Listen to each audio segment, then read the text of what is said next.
Good evening, everyone.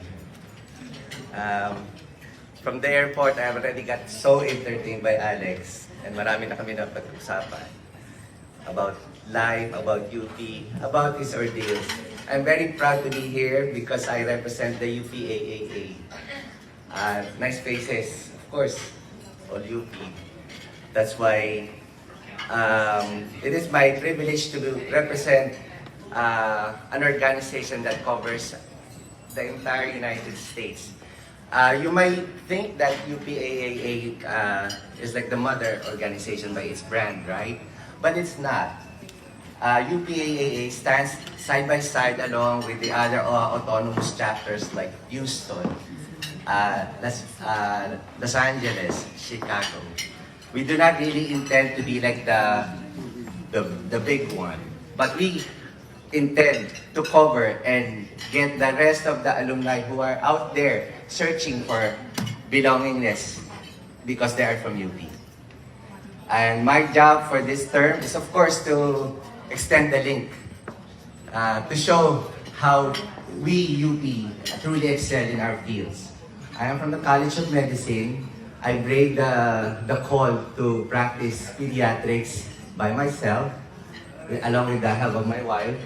And for 25 years, I was delighted to be in the presence of so many Filipinos who believe that a UP graduate is always one of the best doctors that they can find around.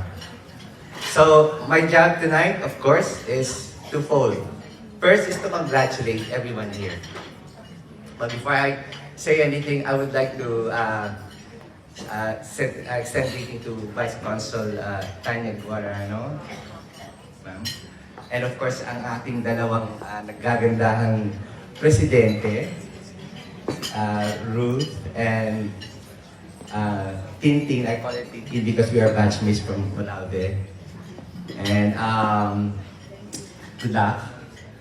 And of course, I want to extend my warmest congratulations sa inyong lahat for resounding success of this annual gala 2024. Sabi nga ni batchmate Jam, level up na ang UPAA Houston. Napakaganda ng inyong preparation. I believe that. I believe that. Your tireless efforts in supporting scholarship, financial aid, and emergency relief assistance, it truly embodies the UP tradition of honor and excellence, and of course now, our commitment to service. We are a legacy of excellence.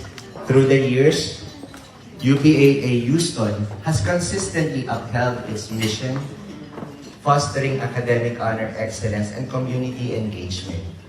As such, kaya sila nanalo last year, 2023, UPAA awarded UPAA Houston the Most Distinguished Alumni Group Award.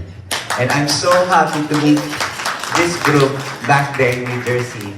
Hindi ko lang sila nagsayaw lahat isa-isa. Pero they're so cheerful, they're so warm. And that's why when we are deciding where would be the next GRC, it is very palpable that it will be in Houston. So many have rooted for that, and because of that, we will be here next year. We will be here next year.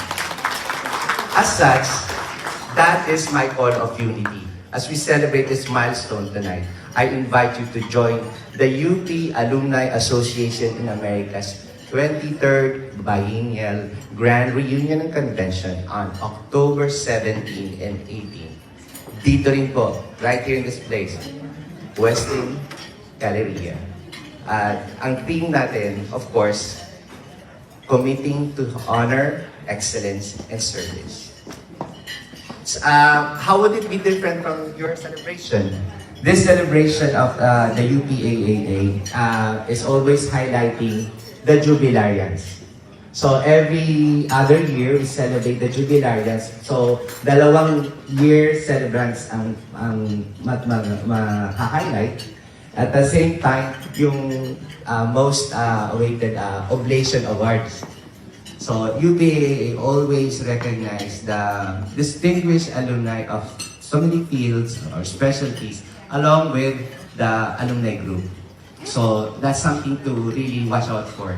Nominations are still going, and of course, everybody is invited next year to come. So, and lastly, why do we do this? Because we want to foster global connections among UP alumni from the entire United States, and of course, around the world. We want to show gratitude and recognition. I do commend the UPAA Houston's leadership, the organizing committee, and of course, the supporters. Your collective efforts ensured the continued success of our charitable initiatives such as this day. Napakaganda. I'm happy to be here. I'm truly happy to be here. And with the slogan of UPAA, the UP spirit lives on. It lives on in Houston. Maraming salamat po. Padayon.